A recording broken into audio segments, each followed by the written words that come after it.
parfois sans y prendre garde, tu te dis, bon, je vais me faire une semaine normale, tu vois, avec les challenges qui me correspondent et qui sont faits pour moi.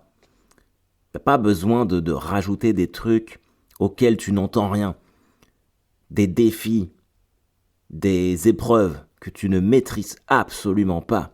Et pourtant, parfois, la vie se présente à toi avec de nouvelles problématiques auxquelles tu dois répondre. C'est exactement ce qui m'arrive aujourd'hui. L'interrupteur de la salle de bain est cassé. Et la lumière reste allumée, du coup on ne peut plus l'éteindre depuis hier. Et ma femme m'a chargé de le changer aujourd'hui.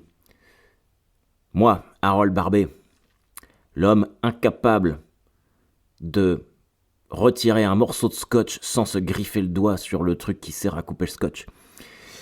Aujourd'hui, je dois faire ça. Excusez-moi pour la toux. Mais on va tenter de le faire. Hier, je voulais démonter l'interrupteur avec une cuillère en inox. Et Elisabeth m'a arrêté parce qu'elle a dit que j'allais me faire électrocuter, ce qui est probablement vrai. Voilà le niveau où j'en suis avant de me lancer dans des travaux d'électricité aujourd'hui. Bonjour à toutes et à tous et bienvenue dans ce point du lundi matin. Nous sommes le lundi... je sais même pas. On est quoi, quel lundi, putain? 5, 6, 7, 8, 9 octobre, il me semble. Bonne semaine à tous, j'espère que tout le monde va bien et que vous êtes en forme. J'aime pas quand je connais pas la date du lundi parce que ça veut dire que je suis pas dans ma semaine. Pourtant, il y a beaucoup de choses, d'éléments dans l'assiette cette semaine. Mais revenons d'abord sur la semaine passée parce que ça a été une semaine assez intéressante en termes de roller coaster, de montagnes russes émotionnelles et de twists et de rebondissements. Déjà, lundi dernier, c'était les 10 ans du Mokiri à l'Européen. Alors, il faut savoir que le Mokiri, c'est un plateau de laboratoire de blagues, plateau de stand-up lancé par Tristan Lucas, qui est un copain et qui est surtout l'autre humoriste de Caen, parce qu'à Caen, il n'y a que 2 humoristes.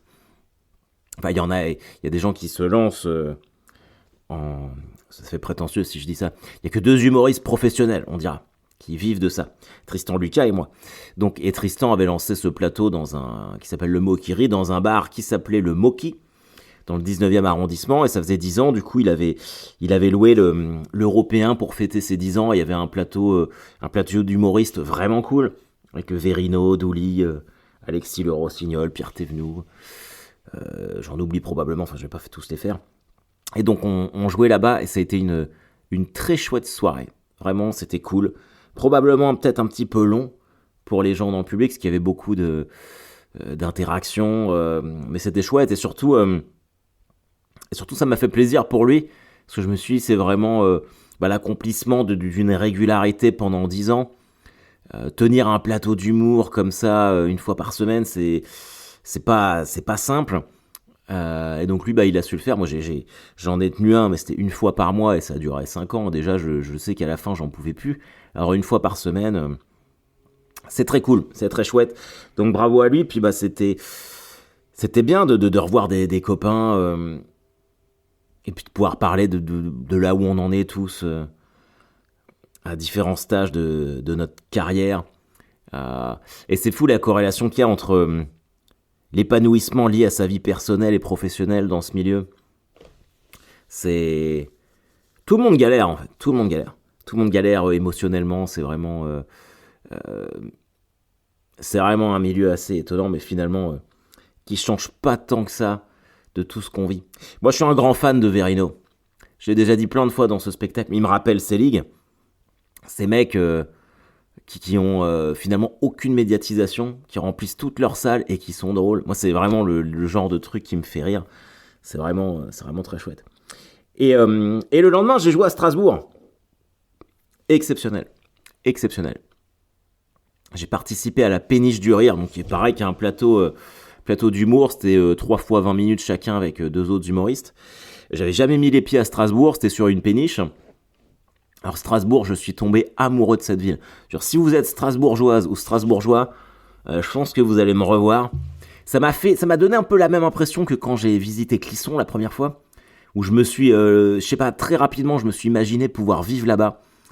J'ai adoré cette ville, j'ai adoré l'architecture, le spectacle le soir, c'était ouf. Alors, c'était même trop ouf.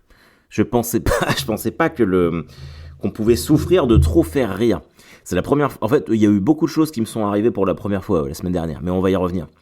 Je joue à Strasbourg, donc je faisais 20 minutes. J'avais prévu de tester des nouveaux trucs, mais je commence toujours par des trucs bien rodés, déjà bien efficaces. Gros éclat de rire, tout ça. Et il y a un mec à ma droite. Alors, la scène sur la péniche, vous savez, c'est une scène où il y a des gens sur le côté, puis en face. Mec à ma droite éclate de rire, et il rigole, mais d'un rire bizarre, genre oui, oui, oui, oui, comme ça. Alors bon, au début, tu dis rien. Enfin, moi, je sais que j'aime pas apostropher les gens dans le public. Et je refais une autre punchline, la même chose. Donc là, je suis obligé d'intervenir, donc petite interaction, machin truc et tout. Et le gars, sauf qu'il rigolait, mais ça ne s'arrêtait pas. Et ça faisait à peine 3 minutes que j'avais commencé. Et finalement, ça fait problème de riche, mais pas tant que ça. Mais 20 minutes ont été complètement neutralisées par ce mec-là, qui riait beaucoup trop fort. Et d'une manière discontinue, et vraiment un rire très bizarre, quoi. Et le gars, bon, il avait payé pour rigoler, donc tant mieux si ça le faisait rire, mais du coup, j'ai pas pu tester tout ce que j'avais écrit. J'ai fait beaucoup d'interactions, en fait. Franchement, sur les 20 minutes, j'ai dû jouer 12 minutes de blague, peut-être. Le reste, c'était que 8 minutes, parce qu'à la fin... À la fin, les gens, ça les saoulait, en fait, que le mec, il rigole, parce que je pouvais pas développer des trucs, je passais d'un thème à un autre, j'allais piocher dans mon tiroir de blagues de tous mes différents spectacles. Donc, c'était de la folie, en fait, parce que c'était vraiment 20 minutes qui cartonnaient, mais c'était une folie frustrante, parce que j'allais jamais au bout des vannes, je balançais une punchline, le gars il éclatait, machin, truc. Et à la fin, j'essayais de développer pour pouvoir. Ceux d'entre vous qui m'ont déjà vu sur scène, vous savez que j'ai ce truc où en fait j'aime bien. C'est de l'humour un peu mitraillette, où c'est tata tata tata tata. Là, je pouvais pas en fait, j'étais constamment arrêté.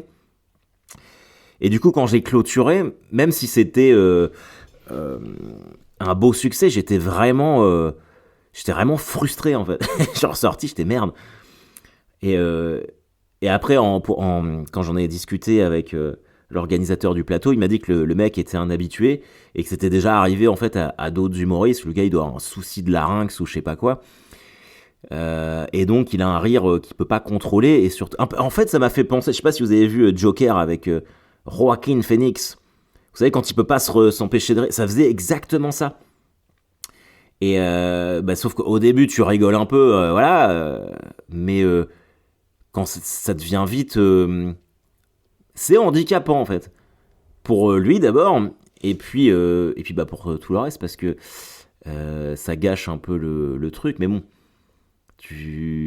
c'est compliqué, hein, même pour lui, je me dis, parce que le gars après il est venu tout seul, tout le monde te regarde. Bon, il avait pas l'air de mal le vivre, mais je sais pas, moi à sa place, si ça m'arrivait, je sais pas si j'irais voir des spectacles d'humour, du coup, j'en sais rien. Mais bon, enfin bref, c'était très très cool. Et puis pour ceux de Strasbourg qui rejoignent le podcast à la suite de ma découverte de la semaine passée, bienvenue à tous. Bienvenue à tous, j'espère que vous trouverez ici un peu de relâchement. Vous verrez, on a la même vie. Hein. C'est la même chose. D'ailleurs, j'en profite pour tous vous remercier parce que le lancement de cette nouvelle saison, qui est totalement pas prévu, est vraiment chouette. Vous êtes tous là, on est sur les chiffres les plus dans les standards les plus hauts, donc c'est cool. Je suis content que les épisodes vous plaisent. Ça veut dire que j'ai de l'inspiration en ce moment. Probablement qu'à un moment ça s'arrêtera, mais ça s'arrêtera, je veux dire, dans le sens où j'aurai moins d'inspiration et qu'il y a des épisodes où je ne saurais pas quoi dire. Mais bon, voilà. La bonne nouvelle, tiens, rien à voir. La bonne nouvelle, c'est que Tenacious D, le groupe de Jack Black, a replanifié une venue à Paris en mai prochain à l'accord Hotel Arena. Moi, je déteste dire accord à Hotel Arena. Pour moi, c'est Palais Omnisport Paris-Bercy. Je suis trop habitué à ça. Et ils viennent à Bercy en mai. Et j'ai fait une surprise à mes enfants. Donc ça y est, je les emmène, j'ai pris nos places. Mes enfants sont de gros fans de Jack Black et de Tenacious D. Et donc là, en plus, c'est 2 jours avant l'anniversaire de mon fils. Donc je suis trop content. Je suis trop content. On va se faire ça en famille. Ça va être trop cool. Voilà, c'était ma petite bonne nouvelle de la semaine. Alors, la semaine passée, je vous avais dit que ma date à l'Apollo à Paris avait été reportée parce qu'il n'y avait pas assez de places vendues et que c'était je fais ça depuis 2011. Je fais du stand-up depuis 2011. J'en vis, je suis intermittent depuis 2018. Attendez, je vais couper le son parce que ça va me saouler.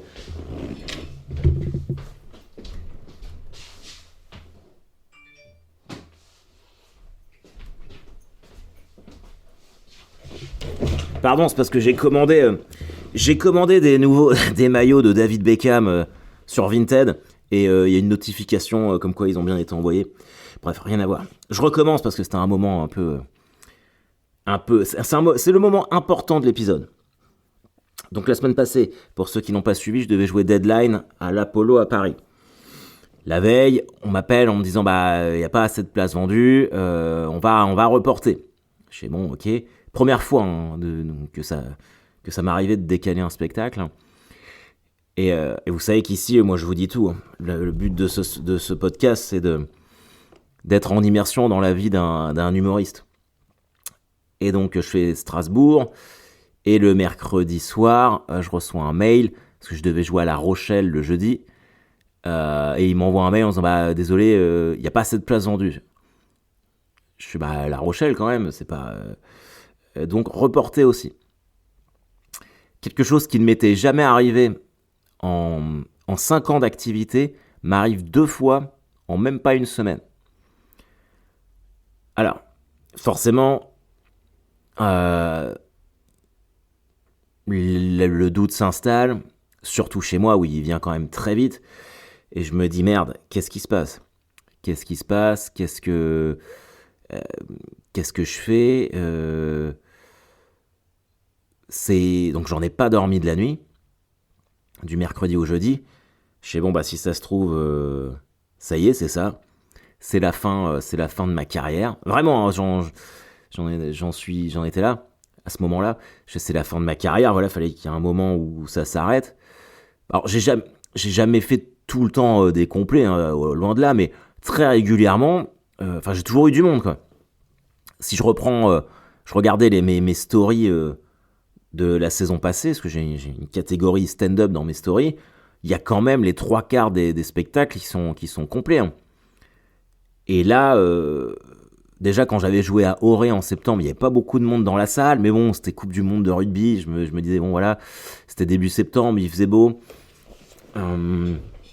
Mais là, c'est vrai que c'est ce que les gens me disent aussi dans les théâtres, ils font « Ah, mais il fait beau, les gens sortent pas ». Oui, mais en fait, oui, mais non, parce que il y a d'autres humoristes qui sont à la mode en ce moment, ils font complet partout et il fait beau.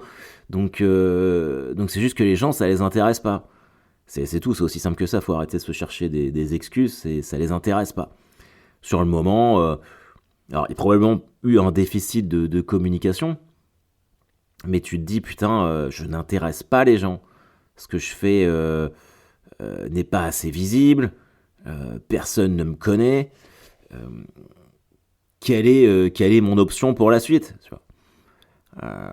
J'en étais à réactiver dans ma tête, à commencer à me dire, il faudrait peut-être que je réactive des pistes, même si là, cette année, je vais avoir suffisamment de dates pour renouveler mon intermittence, mais en me projetant à l'échelle de 2 ans, je me dis, merde, qu'est-ce qui se passe ? Après, vous savez, quand vous êtes dans votre lit, vous n'arrivez pas à dormir, et toutes les pensées se mélangent, et je me dis, mais pourquoi en fait je commence à écrire un nouveau spectacle alors que les gens viennent pas voir l'ancien, parce que là c'était pour Deadline, mais j'ai jamais joué Deadline à La Rochelle, donc je me suis levé un peu en mode ok, nouveau chapitre. Là, c'est trouver une voie, trouver une fin honorable à ma carrière. Et puis c'est là où en fait c'était un peu ouf parce que je suis là donc le jeudi un peu groggy. Et c'est à ce moment-là qu'on me contacte pour me dire que Gad Elmaleh m'a choisi pour faire ses premières parties la semaine prochaine, à Rouen.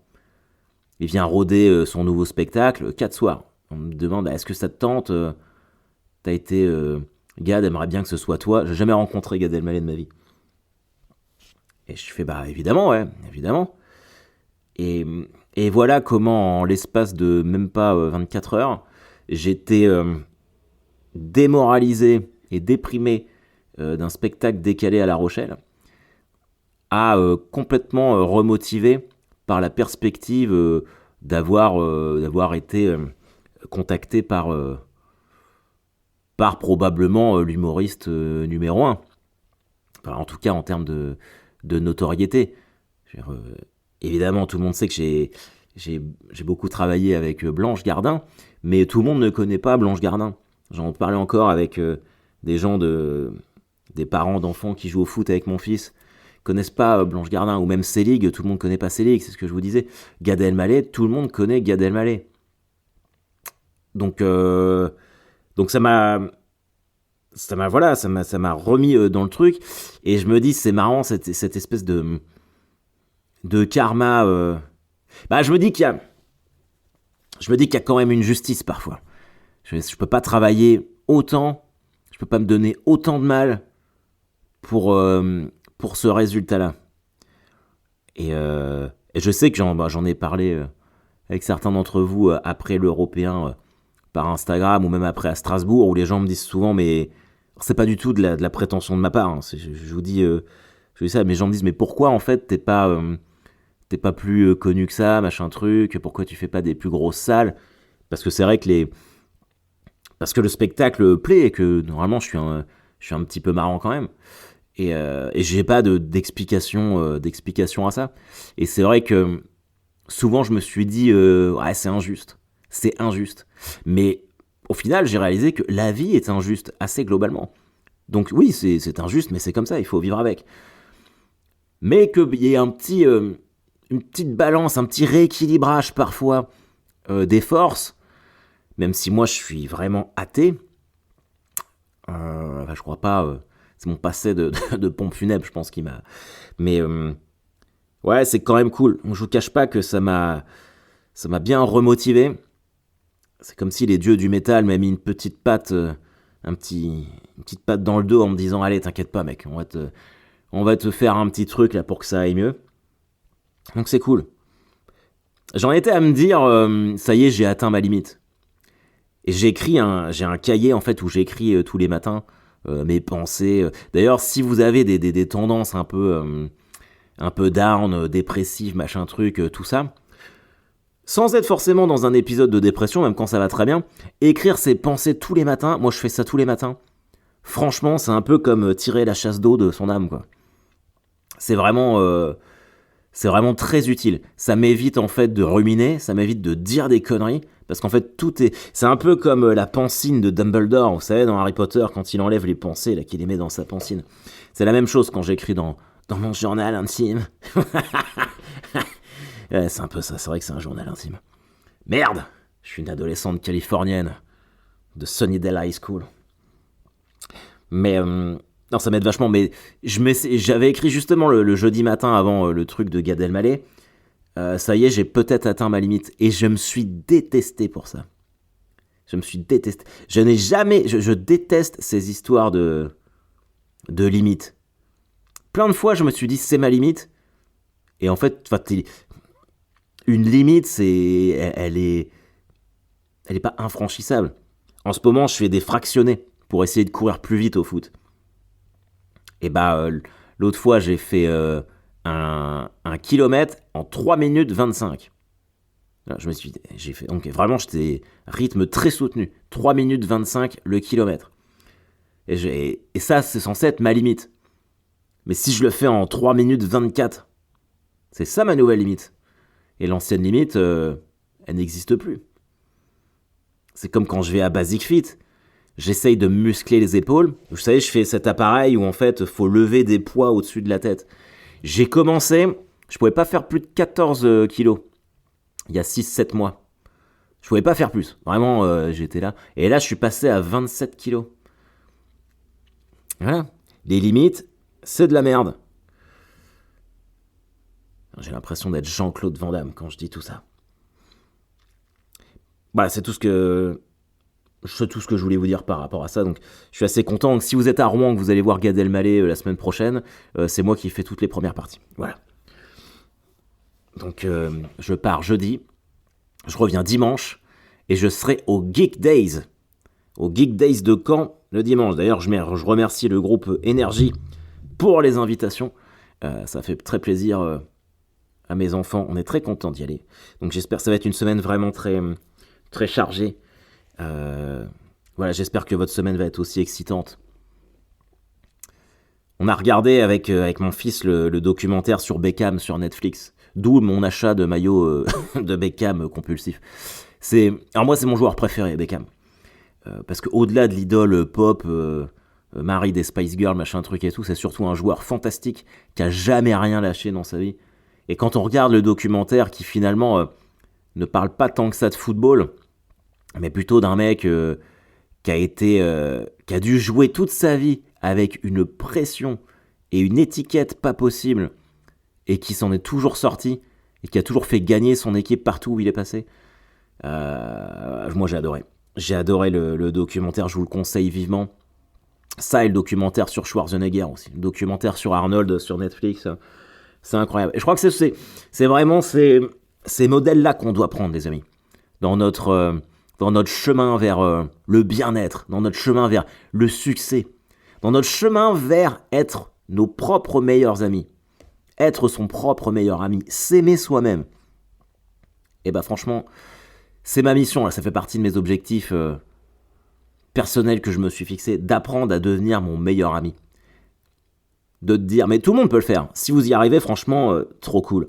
Moi, j'aimerais tellement être à ce point-là. Tous les matins, tu te dis, je vais penser aux autres, bien sûr, évidemment, parce qu'il ne faut pas être auto-centré, mais se dire, je vais être cool avec moi-même. Je vais m'auto-câliner. Alors, je parle pas d'une énorme masturbation dans les toilettes de votre travail, mais quoique ceci dit, si ça vous fait plaisir, vous faites juste pas choper. Mais juste être cool, tolérant avec ses propres échecs. Moi, souvent, je suis assez tolérant d'esprit envers les autres, mais j'ai toujours été très très dur avec moi-même. Ceux qui suivent le podcast depuis des années, vous le savez.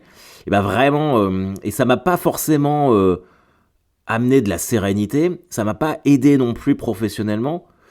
Du coup, comme c'est ma semaine de questionnement, je me dis, mais finalement, est-ce que c'est la bonne technique d'être si dur avec soi-même ? Pas sûr. Quand j'ai fait la première du nouveau spectacle à Caen, et que j'ai vu les gens après, voilà, gens très très gentils, et je posais la question, vous en pensez quoi ? Parce que moi, la note que je m'étais mise, c'était 11 sur 20. Tu vois 11 sur 20. Franchement, sans être dur, je fais, voilà, c'est là où ça en est. Et puis les gens, ils étaient, ah non, t'es dur avec toi, moi je mets 16, 17 sur 20. Donc eux, ils étaient dans l'exagération aussi. Donc je pense que la vérité était à mi-chemin. Je devais être sur du 13,5 sur 20 pour une première. Ce qui est bien. Ce qui est pas super, ce qui est pas nul, mais ce qui est bien, ce qui donne une bonne base de travail. Mais ce que je veux dire, c'est que apprendre à ne plus être trop dur avec soi-même, à se laisser la possibilité de faire des erreurs, je crois que c'est plus confortable pour vivre. Et j'ai envie de faire ça maintenant. Putain, il est très bon ce point du lundi matin, je suis désolé. On va finir par le film d'Halloween. Alors, du coup, le thème m'a été inspiré par Sophie qui m'a envoyé un message pour me parler du Loup-garou de Paris et me demander s'il y avait des films d'Halloween pour les enfants.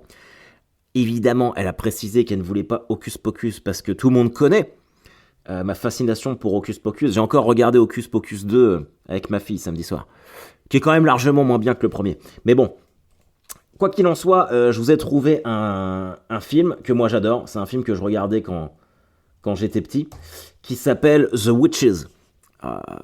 Titre français, Les Sorcières. Alors attention, il y a un reboot sur Netflix avec Anne Hathaway.